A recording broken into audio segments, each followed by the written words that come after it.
Hey, Jeff from Become More Compelling here. And I'm excited about our episode today because we are going to talk about the concept of being socially bold.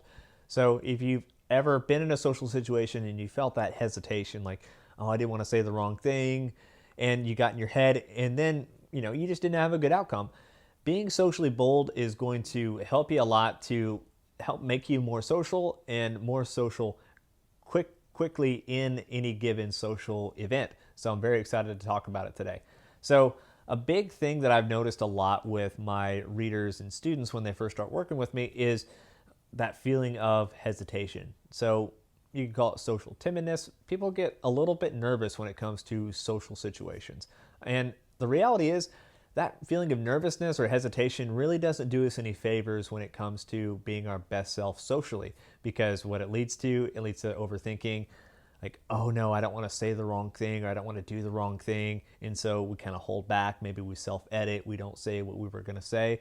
And that leads to kind of the overthinking issue, which is thinking, oh, is this person going to react negatively if I bring this up? I need to think of the perfect thing to say. Why haven't I talked yet? Why am I so quiet? And then you've just spun up this kind of web of things that are just counterproductive and just aren't going to do you any favors when it comes to being your best social self.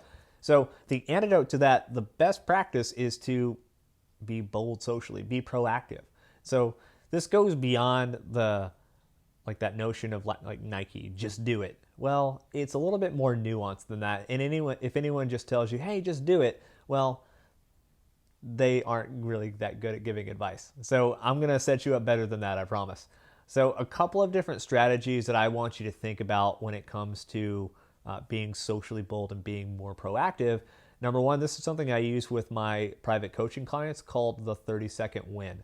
And it's really powerful. Like anytime you walk into a social event, it could be like that backyard barbecue that you go to after all these quarantines lift, where you walk in, you see someone over by the grill, and you walk up to them and you say, "Hey, so what are you grilling there?" Like you've got that quick win out of the way right when you hit the door.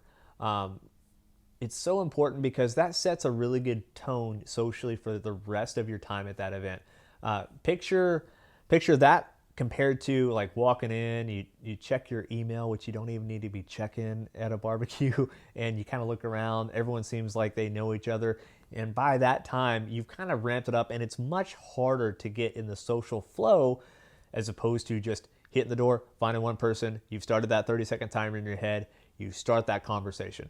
Now, something that helps with that too is having a few word-for-word scripts that you can pull out at any time. So these are very simple. Stuff like, hey, I don't think we've met before. My name is your name. Or, hey, I've seen you around the neighborhood. My name's Jeff. I'm glad we finally get to introduce ourselves.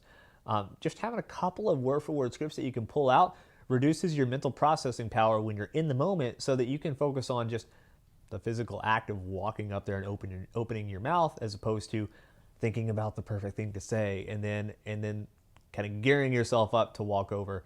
We want as quick of a win as we can possibly get. So that's something that you should definitely use. Another thing that I like a lot is called an if, when, then system. And I got this from Robert Cialdini's book, Persuasion. And what an if, when, then system is, it's a in-the-moment blueprint for a behavior. So a good example might be when I'm at that backyard barbecue, if there's someone at the drinks table getting a drink, when I'm getting a drink, then I'll start a conversation with them. You've already set up conditions so that when that condition is met, you can just go in and start that tiny conversation with one of your word-for-word scripts that you will create, I'm sure.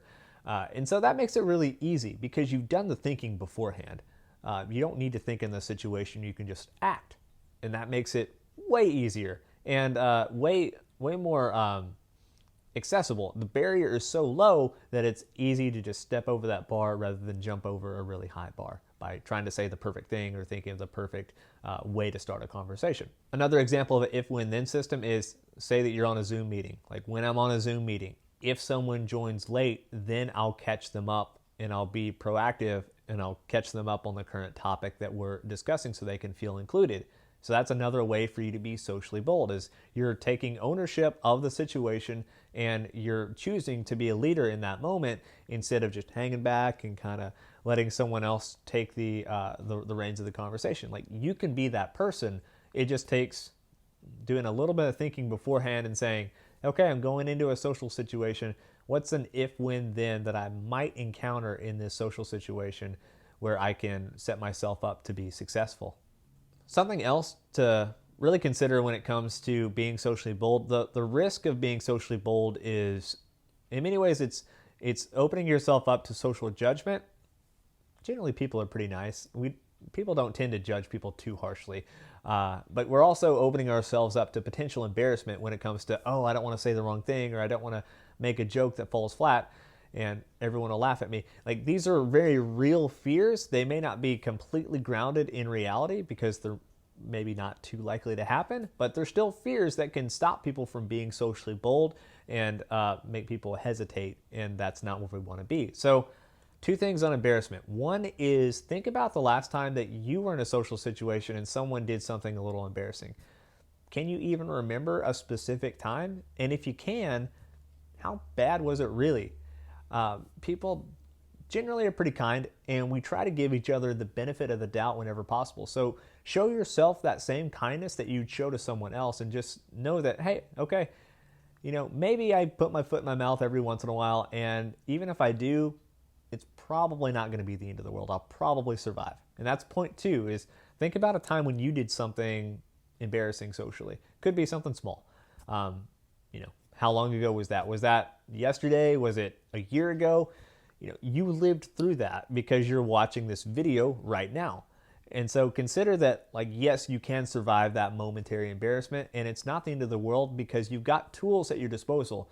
Like the episode I did on Flush, Fix, Forget, where I walk you through kind of dealing with those awkward remembrances of the past, or if you do something awkward in the moment, that's a way to rapidly rebound from those awkward moments. So you've got solutions there for dealing with like cringeworthy or awkward things that might happen. So your action step is, number one, the 30-second win. So next time you're in a social situation, now this could even be a Zoom meeting because we're all quarantined right now. So get that quick social win. Start that conversation. Be proactive. Be bold. Two is think of if, when, then situations. So next social interaction that you're going to be in, like that social event that you're going to, think about an if, when, then situation where you can do the thinking beforehand and perform better socially in the moment. And if you need to, have a couple of word-for-word scripts to help you do that. And then finally, embarrassment. Just realize people give people the benefit of the doubt more often than not. And you can survive through embarrassing things if they even happen, which they probably won't. And if they do, you've got Flush, Fix, Forget to help you with that.